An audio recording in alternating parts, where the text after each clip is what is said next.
자, 우리 함께 우리 4절 말씀을 같이 했습니다. 시작. 너는 가서 기쁨으로 내 음식물을 먹고 즐거운 마음으로 내 포도주를 마실지어다. 이는 하나님이 내게 하는 일들을 벌써 기쁘게 받으셨음이니라. 내 의복을 항상 희게 하며 내 머리에 향 기름을 그치지 않도록 할지니라. 내 헛된 평생의 모든 날 곧 하나님이 해 아래서 내게 주신 모든 헛된 날에 내가 사랑하는 아내와 함께 즐거이 살지어다. 이것이 내가 평생의 해 아래에서 수고하여 얻은 내 몫이니라. 내 손이 일을 얻는 대로 힘을 다하여 할지어다. 내가 장차 들어갈 스올에는 일도 없고 계획도 없고 지식도 없고 지혜도 없음이니라. 아멘. 기도합니다. 하나님 감사합니다. 오늘 이 시간 주의 말씀을 우리가 함께 읽고 또 듣습니다. 우리의 마음의 문을 열어주시고 말씀을 들을 때마다 감동과 감격을 주님 허락해 주시옵소서. 모든 말씀이 내 가슴에 새겨지게 하시고 그 말씀에 순종하는 우리의 삶 되게 하시며, 특별히 말씀은 살았고 운동력이 있으므로 오늘 이 시간 주의 말씀이 우리 가슴에 적힐 때마다 우리의 문제가 해결되어지고 질병이 치유되어지는 놀라운 기적의 역사들을 경험케 하시옵소서. 감사드리고 예수님의 이름으로 기도드립니다. 아멘. 여러분들이 이번 한 주간 동안 전도서를 읽게 될 겁니다.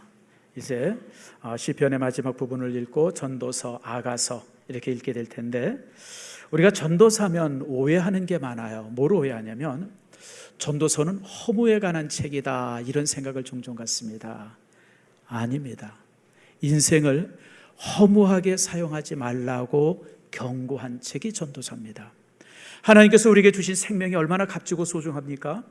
근데 이 귀중한 생명을 우리가 너무 허무하게 사용해요. 아무것도 쓸데없는 곳에, 보잘것없는 곳에, 그런 곳에 막 사용해요. 그러니까 그렇게 인생을 살면 허무하다. 그렇게 살지 말고 인생을 값지게 살아라, 가치 있게 살아라라고 말씀하신 부분이 오늘 이제 우리가 읽은 이 본문의 말씀의 내용들이 되어집니다. 그래서 이번 한 주간 동안 여러분들이 전도서를 읽으면서 내가 이 땅에 살면서 헛되게 시간과 또 이제 물질과 또 재능들을 사용한 것이 무엇인가를 점검받는, 그리고 저 인생을 다시 한번 하나님 앞에 아름답게 정립할 수 있는 축복의 시간이 되어지길 바랍니다. 자, 그런 면에 있어서 오늘 본문의 말씀에 이제 참 하나님께서 기뻐하시는 신앙의 모습이 무엇인가를 우리가 함께 나누려고 합니다. 여러분, 물어봅시다. 좋은 신앙은 어떤 게 좋은 신앙이에요? 어떤 게 참 좋은 신앙일까? 참 이게 우리가 궁금하잖아요. 하나님께서 정말 기뻐하시는 좋은 신앙은 어떤 신앙일까? 여러분, 참 이게 굉장히 심각하고 또 이제 우리에게 있어서 중요한 질문입니다. 우리는 보통 생각할 때 경건하고 또 절제되고 또 어떤 나름대로 이제 거룩한 삶들을 이렇게 가지면 좋은 신앙이다. 물론 틀린 말 아니죠. 근데 도대체 그게 정체가 뭐냐는 거예요. 경건의 정체가 뭐고 좋은 영성의 정체가 뭐고 정말 신령하게 산다고 하는 것이 도대체 무엇일까? 이게 알아야 되죠. 제가 이제 벌써 한 40년 가까이 됐네요. 제가 이제 교육전도사 때 제가 섬기는 교회에 이제 장로님이 2분 계셨어요. 한 분은 연세가 많았어요. 60이 넘은 분이고 한 분은 이제 젊은 분인데 둘이 별로 이렇게 좀 안 친했어요. 그래서 한 분은 젊은 장로님이 제게 와서 그래요. 정전도사님, 도대체 까만색이 경건입니까? 이게 무슨 얘기냐면 이 장로님이 한여름에도 까만 양복을 입으세요. 와이셔츠에 까만 넥타이에 그냥 땀이 뻘뻘 나는데도. 그러니까 이제 이분은 이제 그런 모습이 참 경건처럼 보이질 않은 것 같아요. 또 이 장로님은 또 그래야만 경건하다고 생각을 한 거예요. 까만 양복에 그러니까 이제 그러면서 이분이 하는 얘기가, 아니 목사님, 까만색이 하나님이 좋아하시는 경건의 색이면 나는 내복도 까만색으로 입겠습니다. 그러면서 이제 이렇게 구시렁거리는 걸 제가 들은 기억이 납니다. 여러분, 참 경건이 어려워요. 무엇이 경건일까? 참 무엇이 경건이고 어떻게 하는 게 좋은 신앙일까? 참 이게 이제 우리에게서 중요한 이제 숙제죠. 오늘 이 시간에 하나님께서 참으로 기뻐하시는 신앙이 무엇일까? 하나님께서 정말 좋아하시는 신앙이 무엇이냐? 이 부분을 여러분과 함께 나눕니다. 여러분, 솔직히 얘기합니다. 교회는, 즉 우리가 예배하잖아요. 이 교회는 수리점과 같아요. 정비소와 같아요. 세상에 나가서 한 주간 열심히 살다가 이렇게 깨지고 부서지고 무너지고 막 이런데 여기 와서 말씀을 듣고 기도하고 예배하면서 그런 것이 치료되어지고 수리되어지는 자리예요. 교회는 주유소와 같아요. 여러분들이 일주일 내내 열심히 세상에 나가 살다 여기 와가지고 기름을 가득 채우고 만땅 채우고 내일 다시 월요일날 세상에 나가는 거예요. 교회는 정비소와 같고 교회는 주유소와 같은 곳이에요. 교회는 목욕탕 같은 곳이에요. 정말 세상에서 때가 많이 있었는데 여기 와서 때를 다시 한번 깨끗이 씻고 다시 한번 세상에 나가요. 그래서 여러분 솔직히 얘기합니다. 신앙의 장소는 교회가 아니라 세상이 신앙의 장소예요. 여러분들이 경건을 보이고 여러분이 이 거룩을 보이고 여러분이 하나님 앞에 정말 신앙의 신실함을 보이고 여러분의 영성을 드러내야 할 장소는 교회가 아니라 세상이에요. 오늘 성경은 우리에게 이걸 말해주고 있어요. 그래서 오늘 시간 이 부분을 여러분들과 함께 나누고 이제 그러려고 합니다. 자, 먼저 우리 7절 말씀을 살펴봅시다. 7절 말씀을 같이 읽겠습니다. 시작. 너는 가서 기쁨으로 내 음식을 먹고 즐거운 마음으로 내 포도주를 마실지어다. 이는 하나님이 내가 하는 일들을 벌써 기쁘게 받으셨음이니라. 여기 중요한 단어가 기쁨이라고 하는 단어입니다. 기쁨. 근데 이 기쁨으로 이 기쁜 마음을 가지고 음식을 먹고 또 즐거운 마음으로 내 포도주를 마실지어다. 식탁의 자리예요. 이건 잔치를 말하는 게 아니라 매일 일상에 가족들이 함께 부부가 함께 식탁에 앉아가서 아침을 먹는 그런 장면이에요. 자, 그럼 제가 질문합니다. 오늘 아침 빵을 먹든지 밥을 먹든지 뭘 먹고 이제 왔잖아요. 올 때 부부가 함께 앉아서 먹을 때 즐겁게 먹은 사람 손 들어보세요. 기쁨으로 먹은 사람 손 들어보세요. 뭘 이런 걸 저 찡그리고 먹은 사람 손 내려보세요. 여러분, 신앙이 뭐예요? 믿음이 뭐예요? 아침을 시작할 때 기쁨으로 시작하는 거예요. 오늘 하루를 시작하면서 즐거움을 가지고 하루를 시작하는 거예요. 하나님이 오늘도 하루를 주셨구나. 이런 즐거움을 가지고 이런 즐거움을 아침을 먹는. 오늘 본문의 말씀에 또 뭐가 있냐면 내가 하는 일들을 벌써 기쁘게 받으셨다. 내가 하는 일들이 뭐가 있어요? 일상에 수많은 일들이 있잖아요. 제가 이번 주간에 책을 한 권 읽었어요. 서울대 내과를 의사신데 그분이 이제 내과를 하시다가 이제 은퇴하셔서 이제 책을 한 권 쓰셨더라고요. 근데 그분이 그 결론 부분에 이런 얘기를 하세요. 자기는 세 가지가 기쁘대요. 뭐냐면 볼 수 있는 게 기쁘대요. 볼 수 있는 게. 못 보는 사람 한번 손 들어보세요. 볼 수 있는 게 기쁘대요.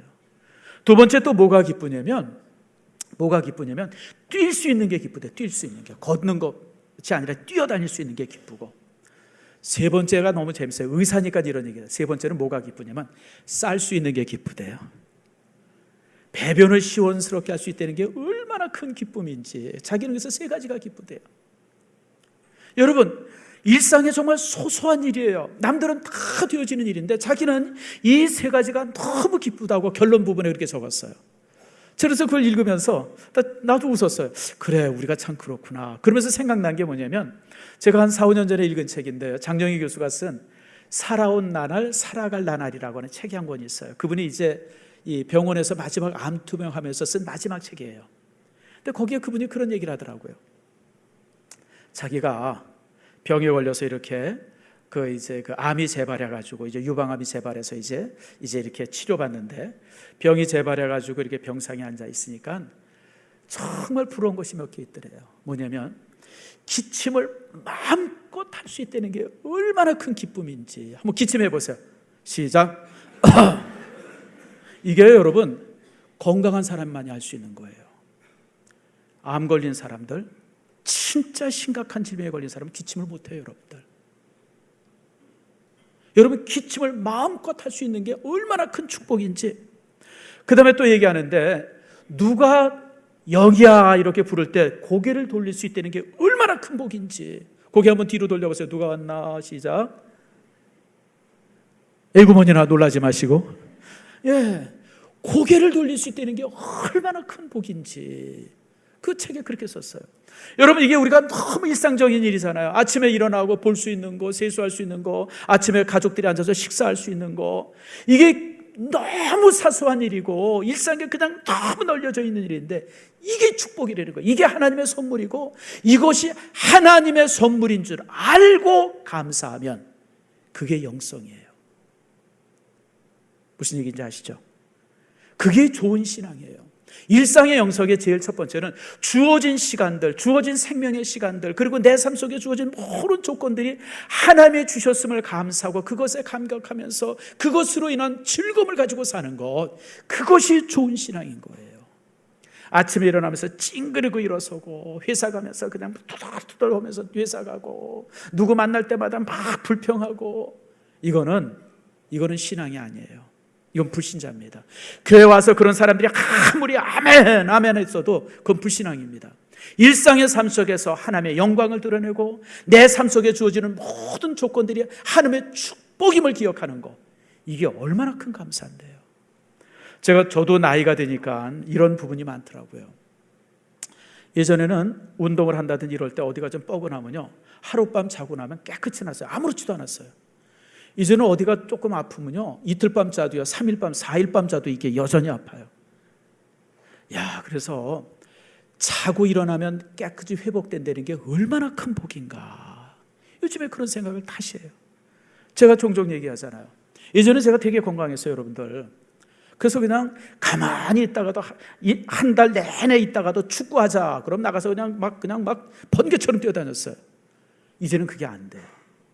그래서 요즘에 제가 여러분 퇴근할 때 새벽 예배 마치고도 집에 걸어 들어가고 퇴근할 때도 걸어 들어가요. 하루에 내가 한 4-5km는 꼭 걸어야 되겠다. 왜냐하면 이거 내가 90까지 사역하려면 이게 안진뱅이 되면 안 되겠다. 이런 생각 때문에 요즘 걷는 운동을 제가 해요. 이제 이렇게 운동해야 건강이 유지가 되는 거예요. 그래서 여러분, 일상의 모든 삶이 감사로 받아들여지는 것, 그것이 바로 생활의 영성의 첫 번째예요. 두 번째, 9절입니다. 8절. 자, 8절 말씀 같이 한번 읽읍시다. 시작. 내 의복을 항상 희게 하며 내 머리에 향기름을 그치지 아니하도록 할지니라. 의복을 항상 희게 한다. 내 머리에 향기름을 바른다. 이게 무슨 뜻일까요? 의복을 희게 한다는 게 뭐예요? 빨아 입으라는 거예요. 빨아 입으라는 거. 옷 꼬지지하게 이틀 3일 입지 말고 저녁마다 빨아서 깨끗한 옷 입으라는 거예요. 향기름을 바른다는 건 뭐예요? 깨끗하게 치장하려는 거예요. 머리 감아가지고 기름을 쫙 발라가지고 싹 포마드 발라가지고 이래가지고 이쁘게. 따라합시다. 자기 관리해라. 좋은 신앙은 자기 관리하는 사람이에요. 자기를 가치 있게 만드는 거예요. 여러분, 자신을 너부저분하게 그냥 자신을 아무렇게나, 여러분 그렇게 만들지 마세요. 자신을 추하게. 저는 솔직히 얘기해서 자기 관리 안 하는 사람 싫어요. 저는 교회도 이렇게 보면 여러 성도들 보면 자기 관리를 항상 깨끗하게 하는 사람들이 있어요. 저는 그런 사람들이 솔직히 얘기 제일 참 좋아요. 자기 관리하는구나. 근데 어떤 사람은 자기 관리를 너무 안 해요. 그냥 머리도 산발해가지고 오고 말입니다. 아무튼 솔직히 싫어요. 여러분, 내가 이쁘고 날씬하고 무슨 이런 거는 하나님께서 주신 거예요. 그건 내가 바꿀 수 있는 게 아니에요. 그러나 주어진 조건 속에서 자기를 정말 깨끗하게, 그 다음에 어떤 당당하게 가치 있게 만드는 것은, 그것은 내가 하는 거예요. 내가 하는 거. 그래서 여러분들, 이런 모습이 여러분 속에 있기를 바라요. 제 후배 아들이 지금 유학을 가 있어요. 근데 그놈이 와가지고 아주 재미난 얘기를 하더라고요. 자기 학교에 동양인들이 그렇게 많대요. 한국인들, 일본 사람들, 또 중국 사람들이 그렇게 많대요. 근데 그렇게 많은데도 보면 멀리서 봐도 딱 어느 나라 사람인지 안 돼요. 근데 어떻게 하냐 그랬더니, 일본 사람들은 명품 옷을 입으면 폼이 난대요. 좋은 옷들, 비싼 옷을 입으면 딱 폼이 나면 이게 일본 사람이다. 근데 묘하게 중국 사람들은 명품 옷을 입어도 별로 폼이 안 난대요. 그래서 명품 옷을 입었는데 폼이 안 나면 그렇구나. 한국 사람들은 어떨까요? 아무거나 입어도 폼이 난대요. 이게 왜냐면 건강해서 그래요. 건강해서. 한국 사람들이 건강하잖아요. 특별히 한국 사람들의 특징이 어깨가 넓어요. 어깨가. 그러니까 참 그런 게 있어요. 근데 저도 요즘에 그런 걸 느껴요. 저도 요즘에 옷 살 때 되게 조심해서 사요. 뭐냐면 옛날에는 아무거나 사서 입어도 그냥 괜찮았어요. 근데 나이가 드니까요, 아무거나 입으니까 좀 초라해 보여요. 이게 뭐예요? 이게 나이가 들어서 그래요. 그래서 요즘엔 그냥 그래서 티를 하나 사도 하다못해 뭐 하나 붙은 거 사요. 쿨핑이나 어쨌든 간에 뭔가 좀 이래도 좀 다르다 뭐 이런 거. 그게 왜 그러냐면 나 스스로 내가 초라하게 보이면 안 돼요. 그래서 여러분 자기 관리 잘하세요. 자기 관리. 그러니까 시간과 돈을 자기를 위해서 쓰세요. 제가 요즘에 그런 생각을 해요.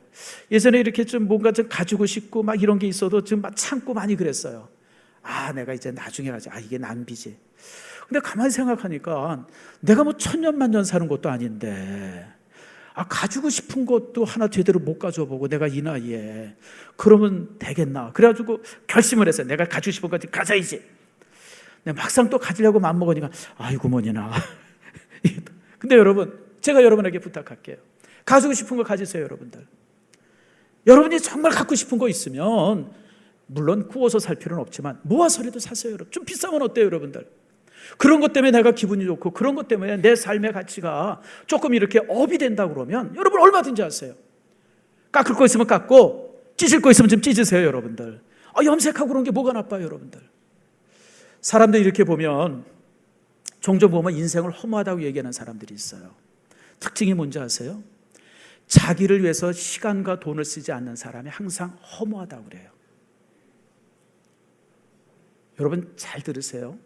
여러분 자신을 위해서 시간도 쓰고 돈도 쓰세요. 비싼 파마도 한번 하시고요. 우리 여자분들 싼 데만 찾아다니지 말고 그래서 싸구려 그냥 그거 써가지고 머리 푸석푸석 그러고 다니지 마시고 좀 비싼 데도 가서 한번 머리 해보시고. 여러분 그게 왜 사치예요? 나는 스스로 내가 나를 만족시킬 수 있도록 또 나 스스로가 나를 이렇게 관리하는 것은 절대 여러분 나쁜 게 아니에요. 그건 신앙적이에요. 오늘 성경이 바로 그걸 말해요. 옷을 어떻게 해요? 깨끗이 빨아서 입고 머리는 어떻게 해요? 항상 향기로운 기름을 바르고. 이게 뭐냐면 자기를 가치 있게 만드는 거예요. 자기를 절대 여러분 스스로를 여러분을 가치 없게 만드는 그런 일 하지 않기를 축복합니다. 자기를 사랑하는 사람이 다른 사람도 사랑할 수 있어요. 제가 살아보니까 그래요. 나를 정말 소중하게 여기는 사람이 다른 사람을 소중하게 여기죠. 나를 아무렇게나 여기는 사람은요 다른 사람들도 소중하게 여기질 않아요. 그래서 예수님이 뭐라 그랬어요? 내가 너를 사랑하는 것 같이 어떻게 해요? 이웃을 사랑하라 그랬어요. 모든 사랑의 기준이 나를 대한 사랑이에요. 나를 사랑해요. 여러분 이건 이기적이 되려는 게 아니에요. 그래서 여러분 모든 사람들이 항상 자신을 존중하세요. 그러니까 여러분들 하나님께서 나를 존귀하게 하셨다. 내가 하나님의 자녀다. 내가 하나님의 자녀답게 살아야 된다. 여러분 이런 자세, 이런 태도를 가지고 나를 가치 있게 만드는 것은 신앙이에요. 이게 영성입니다. 우리 믿음의 사람들이 그냥 아무거나 먹고 그냥 아무거나 입고 그냥 뭐 너저분하게 하고 다녀도 되지. 하나님은 사람은 외모를 보지만 하나님은 마음을 보신다 그랬으니까 마음만 깨끗하면 되지. 아니에요 여러분. 하나님이나 마음을 보시지 사람은 뭐 봐요? 사람은 뭐 봐요? 사람은 외모 보는 거예요 여러분들. 우리는 외모 보는 거예요. 우리가 어떻게 그 사람의 마음이 어떤 줄 알아요? 저는 그래서 그 말씀을 단순히 겉은 아무렇게나 하고 속만 좋으면 된다, 나는 그렇게 받아들이지 않아요. 우리 스스로가 우리 외모를 깔끔하게 만들어야 돼요. 그것이 오늘 두 번째입니다. 자, 세 번째는 이제 9절 말씀입니다. 9절 말씀 같이 한번 읽읍시다. 시작. 내 헛된 평생의 모든 날 곧 하나님이 해 아래서 내게 주신 모든 헛된 날에 내가 사랑하는 아내와 함께 즐거이 살지어다. 그것이 내 평생에 해 아래서 수고하고 얻은 내 몫이니라. 여러분 하나님께서 우리에게 가정을 주셨는데 가정의 가장 큰 기쁨이 되게 하라라고 하는 거예요. 부부가 최고의 기쁨이 되게 하라. 통계적으로 보면요 비행기 사고나 배 사고 이런 거라 가지고 마지막 이제 이 전화하는 그런 상황이 되어지면 대부분 남편이나 아내에게 안 됩니다. 그 위급한 순간에 전화할 기회가 있으면 대부분 남편이나 아내에게 하고 그 내용이 딱 하나랍니다. 사랑해, 미안해. 마지막 죽는 순간에 유일하게 그 마음속에 남아있는 것이 아내나 남편에 대한 사랑이에요. 여보 사랑해, 여보 미안해. 그러고 이제 죽는다고 그러죠. 근데 그게 사실이에요. 여러분, 그 미국에서 그 비행기 사고로 죽었고, 그 다음에 이제 무역 이제 센터 무너져서 죽었을 때 그 마지막 통화한 사람들의 내용들이 대부분 그렇다 그래요. 여보 미안해, 여보 사랑해. 이게 부부예요, 여러분들. 그래서 부부는 하나님께서 우리 인간에게 주신 최고의 축복의 자리예요. 그리고 그 최고의 축복의 자리를 우리가 기쁨으로, 감사함으로, 우리가 이제 환희로 누릴 수 있어야 돼요. 요즘에 이제 종종 사람들이 결혼을 잘 안 하려고 그래요. 여러분, 아니에요. 결혼은 선택이 아니라 필수입니다. 그리고 결혼해야만이 결혼을 통해서 사랑이나 책임이나 의무나 헌신, 이런 걸 알게 되어져요. 여러분, 결혼하지 않은 사람들은 죽어도 헌신이 뭔지 몰라요. 희생이 뭔지 몰라요, 여러분들. 제가 어제 TV의 내용을 하나를 봤어요. 극한 직업인가 뭐 이런 게 있더라고요. 고생 많이 하는 사람들. 근데 어제 TV에 보니까 뭐가 나오냐면 우리나라 변기창이 있더구만요. 저기 이제 경상남도 쪽에 창원 같아요. 그래서 우리나라 무기들을 이제 이렇게 다 거기서 수리를 한대요. 근데 여러분, 뭐 탱크, 대포, 이게 얼마나 무거워요. 쇳덩어리인데, 이만한 쇳덩어리. 근데 거기서 그 일하는 사람들이 땀을 그냥 피 오듯이 쏟으면서 그 일을 하는 거예요. 근데 기자가 인터뷰해요. 왜 일을 합니까? 어떻습니까? 인터뷰하는데 항상 말이 똑같아요. 예, 이것으로 인해서 내가 가족을 먹여 살립니다. 그래서 내가 합니다. 여러분, 그 힘든 일들을 하는 이유가 가족 때문에 그래요. 아내 때문에 그래요. 남편 때문에 그래요, 여러분들. 그러니까 여러분, 이 부부라고 하는 것이 바로 이 결혼을 통해서 바로 이제 의무와 헌신, 책임, 그리고 진정한 사랑을 우리가 보게 되어지는 것이죠. 그러면 여러분들, 결혼은 꼭 해야 되고요. 결혼은 필수입니다. 종종 보면 결혼해가지고 힘들게 사는 사람을 보면서 결혼을 기피하는 사람들이 있어요. 여러분, 처음 해보는 결혼이니까 다 여러분 헷갈려요. 그리고 다 여러분 흔들리고요. 문제없는 가정이 어디 있어요? 여러분, 형제도 한 방에 놔두면 그렇게 싸우는데, 전혀 모르는 사람이 만나서 여러분 평생을 사는데 왜 안 싸우겠어요, 여러분들? 당연히 싸우게 되고 갈등하게 되죠. 그런 것을 넘어서면서 가정을 이루는 게 가정이에요, 여러분들. 세상에 여러분 갈등 없는 가정이 어디 있어요? 다 다른데, 습관도 다른데, 태도도 다른데. 저도 그래요. 우리 집에서 보면 우리 집 사람 이불을 덮어야 자고 나는 벗어야 자요. 이게 여름 겨울이 다 틀려요. 그래서 그냥 침대를 반으로 나눌까 그냥. 그런데도 40년 50년 같이 사는 거예요, 여러분들. 성격도 다르고 모든 게 다 다른데도. 그러면서 여러분 가정을 만들어가는 거죠. 그래서 여러분, 여러분 이 부부의 이런 사랑을 가져야 돼요. 그러므로 여러분들, 제가 얘기합니다. 가장 큰 기쁨은 항상 부부 안에서 찾아야 돼요. 여러분들이 부부 외에 다른 곳에서 기쁨을 찾는다 그러면 그게 간음입니다. 꼭 무슨 다른 여자를 바라보기 때문에 간음이 아니에요, 여러분들. 부부 생활보다 직장 생활이 더 좋더라, 이게 간음이에요, 여러분들. 부부 생활보다 애 키우는 게 더 좋더라, 여러분, 이게 간음이에요, 여러분들. 최고의 기쁨은 부부 안에서 누려야 돼요. 자, 우리 전도서 8장 15절 말씀 찾아보세요. 제가 한번 읽겠습니다. 따라와 보세요. 8장 15절이 이렇게 말합니다. 이에 내가 희락을 찬양하노니. 여러분, 희락은요, 성령의 9가지 열매 중에 하나예요. 우리가 기쁨을 갖는 것이. 근데 이 희락을 어디서 찾아야 돼요? 부부 안에서 찾아야 돼요. 부부 안에서. 부부 외에 다른 곳에서 희락을 찾으면 그게 간음이에요. 제가 여기 제일 앞에 있는 제일 또 만만한 우리 윤 집사님한테 물어봅시다. 우리 부부가 있으니까 물어보는 거예요. 대답 잘해요. 오늘 끝장나는 수가 있어요. 윤 집사님, 살면서 뭐가 제일 기뻐요? 뭐 기쁜 게 많겠지만 내가 대신 대답해 줄게요. 나로 인해서 아내가 기뻐하는 게 제일 기쁘죠. 그거보다 더 기쁜 게 있어요? 애들 용돈 주는 거 별로 뭐 기쁘지만 나 때문에 내 아내가 막 즐거워하면요, 그게 얼마나 큰 기쁨인지 몰라요. 솔직히 저도 그래요, 여러분들. 나 때문에 우리 집사람이 기뻐하면요, 나는 그거보다 기쁜 게 없어요. 우리 집사람 또한 그래요. 내가 뭔가 기뻐한다고 우리 집사람도 물불을 안 가려요. 그러니까 여러분, 부부죠. 그래서 여러분, 부부는 그렇게 만들어져야 돼요. 그래서 가장 큰 기쁨은 누구에게? 아내에게서. 누구에게? 남편에게서 찾는 거예요. 그게 신앙이에요, 여러분. 아세요? 그게 신앙이에요, 여러분들. 오늘 성경은 그게 신앙이라고 오늘 성경은 우리에게 말씀합니다. 그래서 여러분들 가장 큰 기쁨을 가정 안에서 찾기를 축복합니다. 그래서 여러분 제가 한 가지 제안합니다. 올 여름에 휴가 갈 때 제발 부탁인데 애들 데리고 가지 마세요. 애들은 누구한테 맡겨요? 애들은 할머니한테 맡기든지 할아버지한테 맡기든지 아니면 고원에 맡기든지 맡겨두고 여러분들만 갔다 오세요. 여러분 왜 부부가 여행을 하는데 꼭 애들 데리고 다녀요? 난 그 이해가 잘 안 돼요. 아니 우리 애들은 원래 안 따라와요. 안 따라와도 상관이 없는데 여러분들도 애들은 애들끼리 여행하게 하세요. 부부끼리 좋은 시간 가지세요. 부부끼리 같이 차도 마시고 부부끼리 어디 가서 맛있는 거 먹고 여러분들 그게 좋은 가정이에요. 하나님께서 그게 내가 내게 주는 기쁨이라고 말해요. 오늘 본문이 오늘 그걸 말하고 있죠. 그리고 이제 마지막에 10절입니다. 10절 말씀 같이 한번 읽읍시다. 시작. 내 손이 일을 얻는 대로 힘을 다하여 할지어다. 내가 장차 들어갈 스올에는 일도 없고 계획도 없고 지식도 없고 지혜도 없음이니라. 여러분 주어진 일이 있으면 열심히 일하려는 거예요. 주어진 일이 있으면.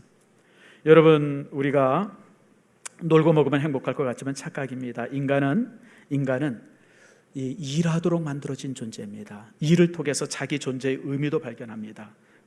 그러면 여러분들 우리가 일해야 돼요. 여러분 일할 수 있는 게 축복입니다. 여러분 일할 수 있는 게 축복이죠. 종종 이제 사람들이 일하지 않고 뭔가 이렇게 부자 되고 일하지 않고 누리는 걸 부러워하는데 아니에요. 여러분 제가 살아보니까요 물질은 가진 것보다 모으는 즐거움이 얼마나 큰지 몰라요. 여러분 아직 모르죠. 난 물질 모아봐서 알아요.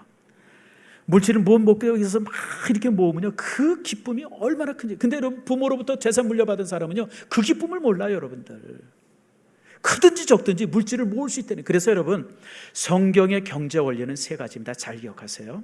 첫 번째가 뭐냐면 일하기 싫은 사람은 따라하세요. 일하기 싫은 사람은 먹지도 말아라. 여러분 잔인한 것 같지만 이게 첫 번째 경제 원리예요. 여러분 일하기 싫은 사람 먹지도 말아야 돼요. 일하지 않은 사람은 먹을 권리가 없어요. 물론 나이가 많이 든다든지 몸이 불편해서 영 일하지 못하는 사람은 그거는 이제 국가가 보호해줘야죠. 그러나 그렇지 않고 건강하고 일할 수 있는 사람이 아무것도 아닌데 정부에서 무슨 그 사람에게 먹을 걸 대주고 여러분 이거는 내가 볼 때 그리고 성경적으로도 나쁜 정책이에요.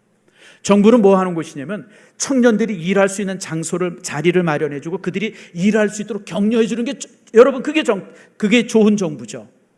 그냥 논다고 무슨 뭐 용돈 주고 뭐 한다고 돈 주고 여러분 이건 나라도 아니에요. 여러분들 거지 생산하는 거죠. 여러분 아세요? 우리 교회 목요일마다 이 노숙자들이 오잖아요. 한 번은 제가 이제 교회 일할 게 있어서 노숙자들한테 그래서 우리 교회 오늘 일하는데 일할 게 있는데 저 나와서 일해주면 내가 일당 주겠다고 15만 원이나 20만 원. 여기가 아니고 저쪽 이제 저 작은 지하교회 있었을 때예요. 난 15만 원, 20만 원 주면 남을 줄 알았어요.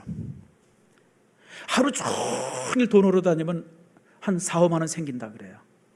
그냥 이렇게 밥 먹고 교회마다 다니면서 뭐 2, 3만 원. 근데요 여러분 너무 놀라운 사실은 일당 준다는데도 한 사람도 안 남아요. 이게 뭐냐면 공짜가 버릇이 돼서 그래요. 공짜가 습관이 돼서 그래요. 그러니까 일을 못하는 거예요. 그냥 안 하는 거예요. 그러니까 여러분 정부에서 그런 정책들이 자꾸만 있으면 그게 좋은 사회보장 제도라고 생각하는데 아니에요. 여러분들 젊은이들을 다 버리는 거예요. 일하지 않으면 어떻게 해라?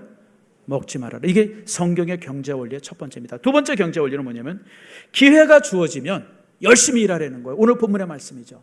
너에게 일할 거리가 있으면 어떻게 해라? 열심히 일하라. 일할 거 주어지면 뭐 이거저거 상관없이 그것이 하나님께서 내게 주셨다 생각하고 열심히 일하라는 거예요. 그게 여러분 성경의 경제 원리예요. 세 번째 경제 원리는 모든 물질의 주인은 누구세요? 하나님이시다.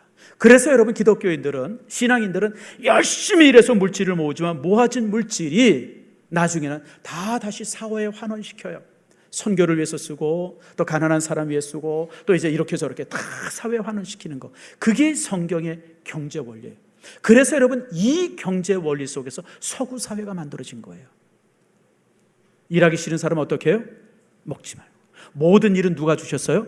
하나님이 주셨으니까 열심히 일해야 되고 그리고 모든 물질의 주는 누구예요? 하나님이세요. 여기서 민주주의와 자본주의가 만들어진 거예요. 자, 제가 그림을 몇 장 보여드릴까요? 자, 우리 방송실 봅시다. 이게 유명한 그림이다. 베르메르가 이제 그린 그림인데, 우유 따르는 여인이라는 그림이에요. 이 그림 많이 보셨죠? 처음 보는 분 한번 손 들어보세요. 불쌍한 사람이에요. 이 그림은 17세기, 18세기에 네덜란드 그림을 얘기할 때 제일 많이 나오는 그림 중에 하나입니다. 자, 지금 한 여인이 이 우유를 이렇게 따르고 있어요. 아마 제가 볼 때 식모예요. 메이드예요.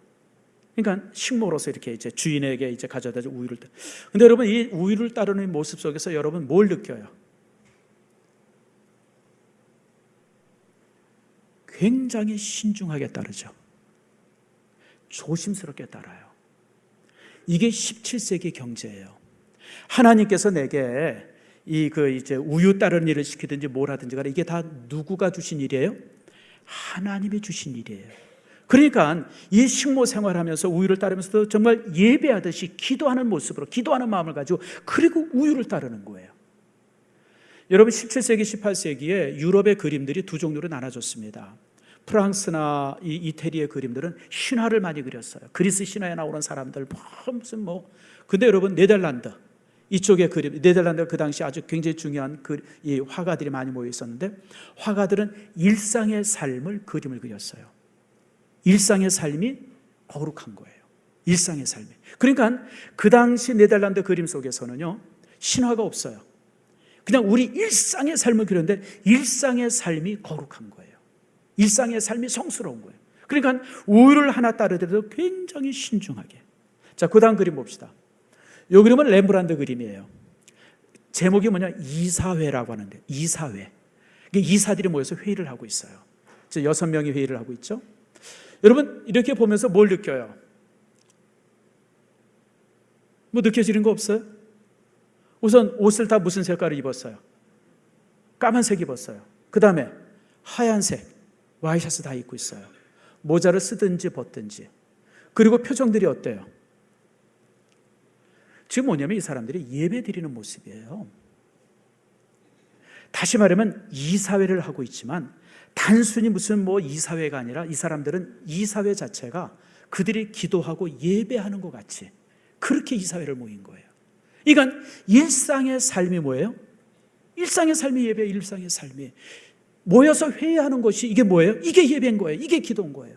자, 그 다음 그림 봅시다. 이거는 편지 읽는 여인이에요. 이게 베르메르 그림입니다. 이것도 동일해요. 편지를 읽는데 굉장히 경건하게 편지를 읽잖아요. 자, 그 다음 그림. 이거 뭐냐면 이 건물이 있고 건물에 지금 이제 한 여인이 저기 앉아서 뭐하고 있죠? 잘 안 보이죠? 옷을 깃고 있어요. 뭔가 이렇게 자수를 넣는 것 같아요. 근데 그 모습이 어때요? 굉장히 신중해요. 그러니까 여기에서 자본주의가 시작이 된 거예요. 하나님께서 우리에게 주신 모든 일들은 거룩한 일이고 주님이 주신 일들은 우리가 열심히 일해야 돼요. 땀 흘려서 일해야 돼요. 최선을 다해서 일해야 돼요. 얻어진 모든 물질은 누구의 것이에요? 하나님의 것이에요. 여기서 자본주의가 시작이 되어져요. 그래서 이런 배경 속에서 쓰여진 책에 막스 웨버가 쓴 캐피탈리즘과 프로테스탄티니즘, 다시 말하면 자본주의와 개혁주의 신앙, 그것의 관계를 쓴 책이 막스 웨버 책의 그 유명한 그 책입니다. 뭘 얘기하냐면 그 당시 이제 유럽에 뭐가 유행했냐면 이 사회주의라고 하는 것이 유행했어요. 그래가지고 공산당들이 그냥 막 설치고 사회주의 해야 된다고 그냥 막 이러고 있을 때 이 그 막스 웨버가 무슨 소리냐? 자본주의가 하나님이 우리에게 주신 성경적 제도다. 민주주의 자본주의는 하나님께서 우리에게 주신 제도다. 하나님 앞에서 모든 사람이 평등하다. 이게 뭐예요? 여기서 만들어진 게 민주주의고, 하나님께서 우리에게 주신 일은 그것이 무슨 일이든지 간에 하나님께서 주신 일이기 때문에 소중하다. 여기서 자본주의가 만들어졌다. 그것을 얘기한 책이 바로 이 책이에요. 그래서 그 책을 통해서 이제 이 공산주의를 이제 비판한 겁니다. 그 당시 이제 칼 막스는 뭐라고 주장했냐면 자본주의는 나쁜 거다. 그것을 무너뜨려야 된다. 그래서 자본주의를 무너뜨려서 부자 거 다 뺏어가지고 부자들 것 뺏어 가난한 사람에게 다 나눠줘서 평등한 사회, 원시 공산 사회를 만들면 그게 진짜 지향하는 사회다. 그게 이제 그 당시 이제 칼 막스가 주장했던 거예요. 근데 이 주장 앞에 노동자들이나 이런 사람들이 얼마나 열광했는지 몰라요. 왜냐하면 평등하다, 같이 나눠준다, 부자가 없다, 빈부 차이가 없다, 이게 얼마나 그렇다는 얘기예요. 그러니까 그냥 서유럽 사람들이, 그 유럽 사람들이 거기에 그냥 열광을 했어을 이 열광을 했을 때 여러분들 막스 웨버가 아니다, 공산주의는 허구다, 공산주의는 사기다, 마약이다, 정말 하나님께서 우리에게 주신 진정한 사회는 민주주의고 그리고 이제 자본주의다. 근데 이것이 사실은 현실로 이제 증명된 게 있어요. 여러분 칠레 아시죠? 칠레가 어디 있어요? 마질레 옆에 칠레죠. 그 어디냐면 남아메리카에 있는 이렇게 길다란 나라, 남아메리카 이제 서쪽에 있는 나라죠. 근데 여러분 칠레가 남아메리카에서 유일하게 지금 이 선진국을 향해서 가고 있는 나라입니다. 나머지 나라들은 지금 아주 개판입니다. 베네수엘라 같은 나라는 나라도 아니고요. 무슨 뭐 그 위에 있는 나라들은 이게 무슨 마약이나 이런 거 해가지고 그냥 아주, 사실 그래서 남아메리카는 그 풍족한 땅이 지금은 완전히 지옥과 같은 나라예요. 근데 유일하게 건강한 나라가 하나 있는데 그게 칠레입니다. 왜 그러냐면 이 남아메리카에는 그 식민지 사회가 되어지고 그러면서 사회가 굉장히 빈부 차이도 심하고 막 이러면서 사회주의라고 하는 것이 아주 굉장히 뿌리박해 남아메리카에 와 있어요. 그러니까 남아메리카의 모든 나라가 좌파 우파의 싸움이에요. 이 어떤 그 자본주의와 사회주의의 싸움이 지금도 여전히 지속되고 있어요. 그러니까 나라가 그 큰 자원을 가지고 그 대단한 나라들이 지금 그냥 엉망이에요. 근데 칠레도 이제 그런 역사 속에서 이제 나라가 되어집니다. 그러다가 1973년에 피노체트라고 하는 사람이 쿠데타를 일으킵니다. 장군이죠, 군인이죠. 쿠데타를 일으켜가지고요 대통령이 됩니다. 군부하다가 이제 대통령을 2번 하죠. 한 15년 정도 한 걸로 알아요. 대통령을 하면서 좌파 사람들을 14만을 감옥 이렇게 체포합니다. 그리고 풀려난 사람이 7만이 풀려납니다. 그러니까 나머지 7만은 어떻게 됐죠? 아무도 모릅니다. 그냥 피노체트가 독재 정치를 하면서요 그렇게 많은 사람을 체포했고요 그렇게 많은 사람을 죽입니다. 거의 한 7만 가까이 죽입니다. 그러니까 이 좌파의 사람들이, 사회주의 사람들이 막 그렇게 체포하고 죽이고 이러니까 그냥 망명을 다 했어요. 도망을 다 나갔어요. 국가로 탈출을 해가지고. 그래가지고 제일 많이 간 게 동유럽입니다. 동유럽에 있는 나라들. 왜냐하면 사회주의 국가가 이제 또 받아줬어요. 헝가리, 폴란드, 체코슬로바키아, 유고슬라비아 이런 나라가 같이 이제 자기 이 사회주의 주장을 하고 그러던 사람들이 고난받으니까 그 사람들을 다 망명으로 받았어요. 그래서 칠레에서 망명한 사람들이 대부분 이 동유럽 쪽에 가서 이제 정착을 합니다. 근데 이 사람들이 거기 가서 3가지를 봐요. 자기들은 사회주의 국가가 되어지면 유럽에 있는 그 사회주의 국가에 가면 자기들이 이제 미래를 보게 되잖아요. 아, 이제 이런 나라가 될 것이다. 그래서 가서 봤는데 3가지를 봐요. 첫 번째 본 게 빈곤이에요. 얼마나 가난한지 동유럽, 이 서유럽 나라들과 비교하면 이게 경제적으로 기임이 안 되는 거예요. 가난해요. 그 다음에 또 이제 독재가 얼마나 심한지 그냥 말 한마디 제대로 못해요. 그냥 걸핏하면 잡아가서 더 많이 죽여. 수십만이 죽네요. 수십만이. 가난, 독재, 그 다음에 어떤 빈곤 막 이런 걸 보면서 그렇게 그 망명 같은 수없이 많은 칠레 사람들이 너무 거기서 충격이 되는 거예요. 아니 세상에 사회주의 끝이 이거야? 사회주의가 이 모양이야? 우리가 그렇게 사회주의 국가를 만들려고 했는데 나라가 결국 이렇게 되는구나. 그리고 이제 서유럽에 가서 서유럽은 완전히 천국이에요. 다 사람들이 부유하게 살고 넉넉하게 살고 동유럽 사람보다 한 10배, 20배 이상 더 잘 사는 거예요. 그리고 나서 이제 피노체트가 실각이 됩니다. 대통령 선거에서 떨어졌어요. 그 피노체트가 평민이 되어지고 새로운 정부가 들어서요 망명 같은 사람이 다시 다 고국에 돌아옵니다. 어떻게 됐을까요? 피노체트가요 재판받거나 이런 일 별로 없었어요. 그냥 편안히 살다가 죽었어요. 사회는요 피노체트가 이루어진 그런 자본주의 사회로 그냥 갔어요. 왜냐하면 사회주의 경향을 가지고 유럽에 가서 봤던 사람들이 와서 사회주의의 허구를 보게 된 거예요. 사회주의의 끝을 보게 된 거예요. 아, 아니구나. 그래서 그 사람들이 다 전향이 되어져요. 그래서 지금 칠레라고 하는 나라는 지금 자본주의 그리고 민주주의 국가로서 남아메리카에서 유일하게 발전하는 나라로, 성장하는 나라로 그렇게 자리 잡게 되어진 겁니다. 성도 여러분, 제가 왜 이 얘기를 하냐면 우리 신앙의 사람들이 이 사회주의 경제 이론들, 사회주의 어떤 이론에 너무 박수치는 사람들이 있어요. 말은 맞죠, 여러분들. 부자 것 뺏어서 가난한 사람에게 나눠주고 다 평등하게 되어지고 이러고 그러면 참 좋은 사회 되어진다. 말은 얼마나 그럴싸해요, 여러분들. 근데 그런 사회가 가능해요, 여러분? 그런 사회가 이 땅에서는 불가능한 사회예요. 그것을 우리가 어떻게 할 수 있어요? 북한 보면 알 수 있고, 동유럽 보면 알 수 있고, 소련 보면 알 수 있잖아요, 여러분들. 지금 중국도 마찬가지예요. 정치 체제는 공산주의지만요, 사회 체제는 철저하게 자본주의입니다. 지금 중국 보세요. 중국은 철저하게 자본주의 사회입니다. 정치만 공산주의입니다. 왜 그 사람들이 저렇게 하겠어요? 인민을 잘 살게 하는 건 결국은 공산주의는 안 돼. 그래서 여러분, 등소평이 이제 이렇게 중국의 모든 정권을 잡고 나서 했던 얘기가 뭐예요? 흥묘백묘잖아요. 자본주의든 공산주의든 그게 중요한 게 아니라 백성들을 잘 살게 하는 게 가장 좋은 거다. 까만 고양이면 어떻고 흰 고양이면 어때? 쥐만 잡으면 되지. 그러니까 이념 가지고 싸우지 말라는 거예요. 그래서 중국은요, 등소평으로 인해 가지고 사회가 완전히 바뀝니다. 자본주의로. 사랑하는 성도 여러분, 하나님께서 우리에게 직업을 주셨어요. 하나님께서 우리들에게 일하게 하셨어요. 우리는 그 일 속에서 열심히 일해야 돼요. 그게 소명이에요. 그래서 내게 주신 모든 일들을 소명으로 받아들이는 것, 그것이 바로 신앙입니다. 하나님께서 어떤 사람에게는 좀 그럴싸한 일을 주셨어요. 그리고 어떤 사람에게는 좀 이렇게 힘든 일을 주셨어요. 그러나 힘든 일이든 그러든지 상관없이 그 일이 하나님께서 주셨다고 생각하고 그 안에서 열심히 일하는 게 신앙이에요. 그게 하나님의 경제 원리입니다. 말씀을 맺습니다. 오늘 이 시간에 여러분, 일상의 영성이 무엇인가? 교회에서 되어지는 영성은 여러분, 그거는 그냥 가면일 수 있어요. 진정한 영성이나 진정한 거룩은 가정에서 되어지고요, 직장에서 되어지고, 부부 사이에서 되어지고, 일터에서 되어지는 거예요. 여러분들이 정말 일터에서 정말 열심히 일하면 여러분은 거룩한 사람이에요.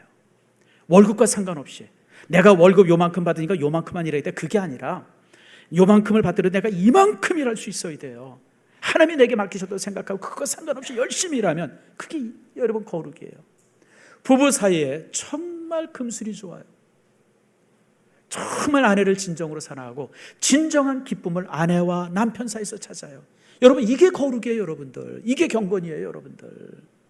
다른 데서 막 눈 돌리고 말입니다. 뭐 장동건 나오면 그냥 텔레비 부서져라고 쳐다보고, 고소영 나오면 그냥 뭐 밥 먹으려도 그런 게 아니라 오직 내 앞에, 내 안에 내 남편만 남자고 여자라고 생각하고 그렇게 살아가는 사람들, 그게 진정한 경건이에요, 여러분들.